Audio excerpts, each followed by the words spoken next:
So, welcome to another video today. I'm on the floor of my basement. Yeah, that's fun. Hopefully no one disturbs me by walking down the stairs. Sorry for the little background noise. But, as you can see, we're doing Archenemy Nicol Bolas. And this week we're doing the Chandra deck. I will be doing 4 videos on this. One for Chandra this week, one for Gideon next week, one for Nissa 2 weeks, and one for the big boy himself and the scheme deck with it, Nicol Bolas. That will be in 3 weeks if I have done my math correctly. So,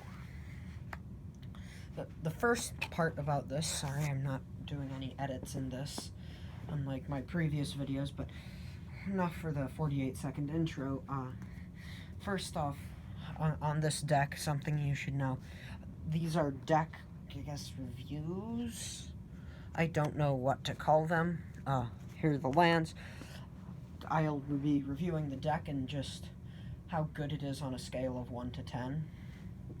So, the first is the lands, which, for a mono red, it has 25 lands, which I found a bit much, because normally mono reds have 20 to 23, but I guess this is more for beginners and everything. So, 23 lands, 2 Smoldering Spires. It enters the battlefield tapped. When it enters the battlefield, target creature can't block this turn. They're pretty much mountains, but they're not considered as mountains. So there's 25 lands total, I counted. So next, I'm going to show the instant damage, which is right here. The instant damage, it has 2 Searing Spears, 2 Chandra's Outrages. Searing Spear, you know what, I'll just go through all of these cards individually. So Searing Spear deals 3 damage to target creature or player. It costs 2. There are 2 of them. Chandra's Outrage deals 4 damage to target creature and 2 damage to that creature's controller. It's a pretty good card. It's very reprinted. Fiery Fall deals 5 damage to target creature and creatures only. And it also can basic land cycle. Discard this card. Yeah, you can read that. And then Volcanic Geyser deals X damage to target creature or player, and the mana cost is X red red. So it is it could be very powerful in the late game, because oh yeah, you have like 10 mana available or something. So that's really good. In general it is. Next are the miscellaneous sorceries. So this one is gain control of target creature until end of turn. This is pretty much Slave of Bolas, except you don't sacrifice it and you can cycle it. Discard this card, draw a card, and you pay 2 to do that rather than paying the 4 cost to play this. So yeah, overall it's a good card, but not really that good. And then there's 2 Tormenting Voice, this Limits of Solidarity. There's 2 Tormenting Voices. Discard a card and you draw 2 cards. So, yeah, it's a pretty good card. I mean, I'm pretty sure that they just used these few cards to fill up space. Then the next ones are these 4. It is plus blank, plus blank, plus blank. This is +1, +0, up to 2 target creatures. Get +1, +0, and gain first strike until end of turn. Really good on a 2/2 if you're going against some horrors in the Nicol Bolas deck. And there's one of those. 2 Hammer Hands. Target creature can't block this turn. So that's really good as well, because if your opponent has 1 card out, 1 creature out, they can't block. And it's a 1 mana enchantment, so you just automatically get +1/+1 in haste. And then there are two of them, hammer hand. Oh, whoops, sorry. Hammer hand, coordinated assault, and brute strength. Target creature gains trample and +3/+1 until end of turn. Pretty good card for 2 mana. It's a really good instant in this deck, but it's not what I would put in the top cards. Now, for the creatures, first off is just like your normal everyday creatures. There's the Grim Lavamancer. It's a 1/1. Tap and pay a red. Exile 2 cards from your graveyard. And it deals 2 damage to target creature or player. It's not really that good. Target creature with power 2 or less can't be blocked this turn. That is a really good card if you're using like a lot of 2-power creatures. There's actually 2 of them, so... And it's really good in combination with this, because this flying haste. So, and it's... You can attack when it comes out, which a lot of people won't have blockers for. Oh, and you can return it back to your hand if you cast a red instant or sorcery. Well, and it deals damage to someone, or by a red planeswalker you control. You can return it from your graveyard to your hand, and the Dullcaster Mage enters the battlefield, copy target instant or sorcery spell. It is flash, so that's really good. You can play it as a blocker, and then you can copy like a lightning bolt. You may choose new targets for the copy. Gutter Snipe. Whenever you cast an instant or sorcery spell, it deals 2 damage to each opponent, and it's a 2/2. Sorry, the Dullcaster Mage was a 2/2, and that's also a 2/2. Deals 2 damage to each opponent. And Battle Rattle Shaman.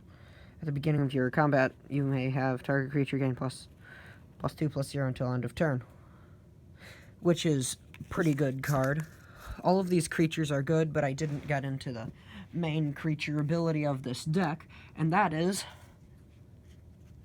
Bloodthirst. So there are 3 Blood Ogres in this deck.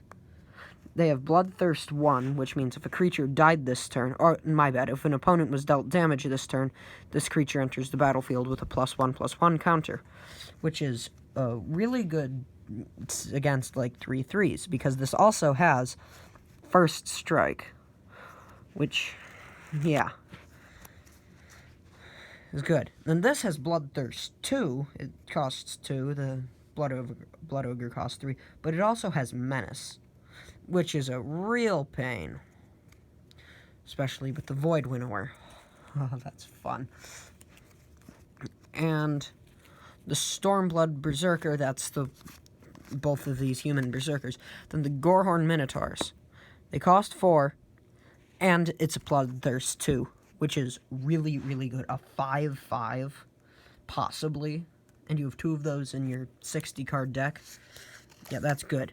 And then finally, Bloodthirst 3. It costs 6, and it's a 3/3, and it has flying. Your opponents won't have a 6/6 flyer. Maybe they'll have, like, Drakuseth or Safara, but those... whatever. Or a Death Touch flyer, which is more common in Nicol Bolas decks. But...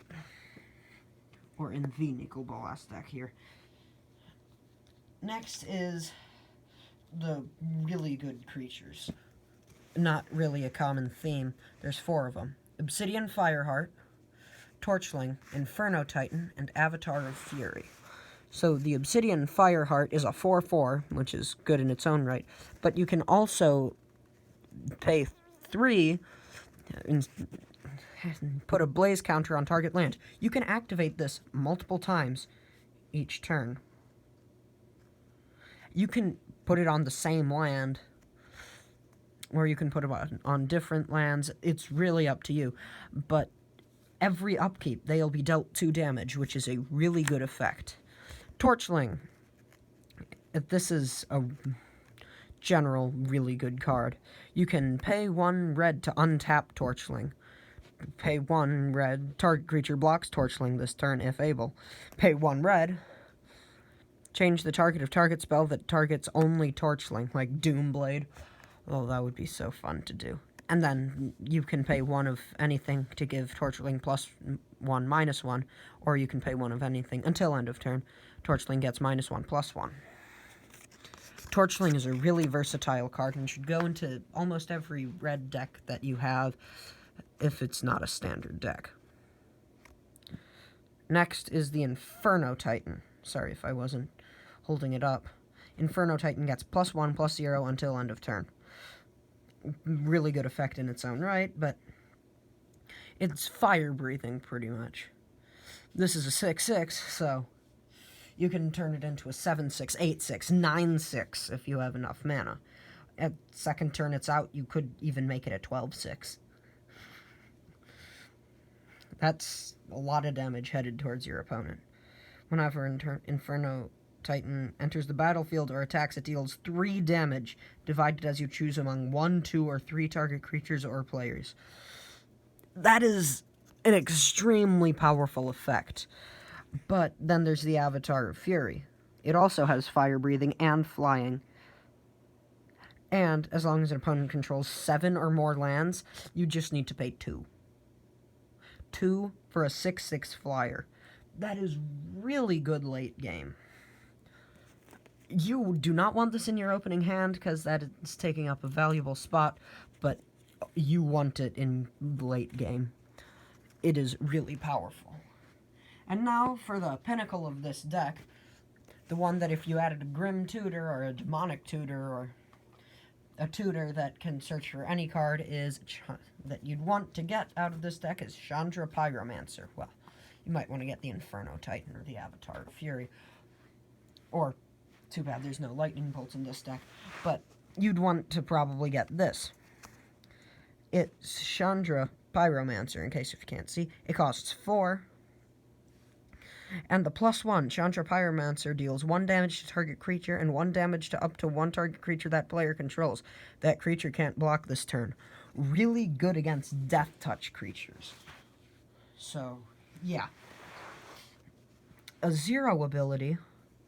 Keep in mind you can only activate 1 Planeswalker loyalty ability per turn, is exile the top card of your library. You may play it this turn. It could be a land. It's card advantage, basically. And when combined with Prosper Tomebound, really good effect.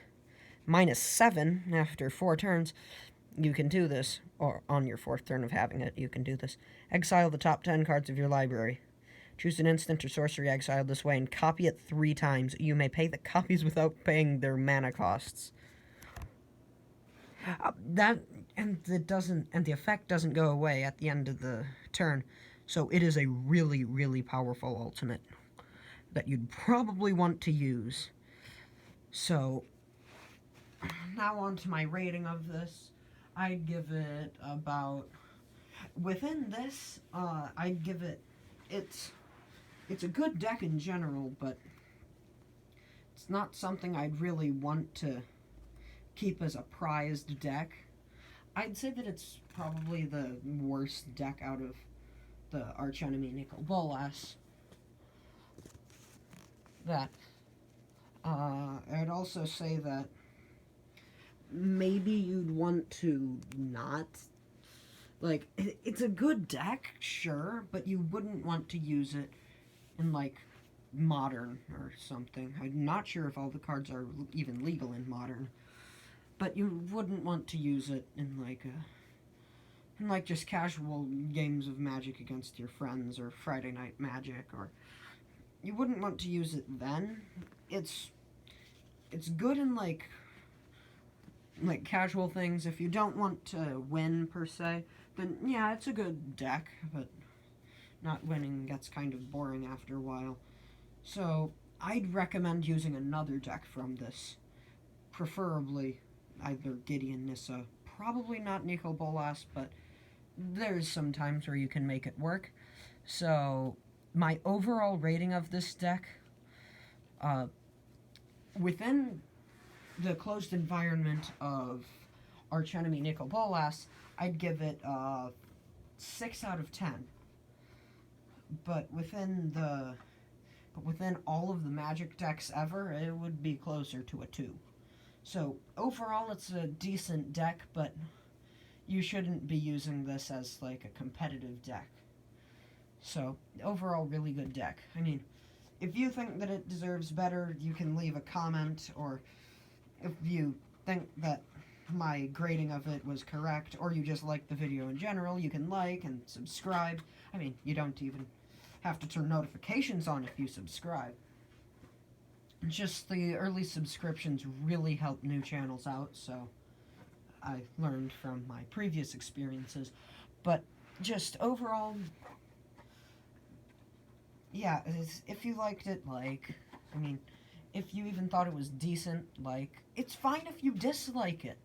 That still shows that you interacted with it. So, it really helps me out.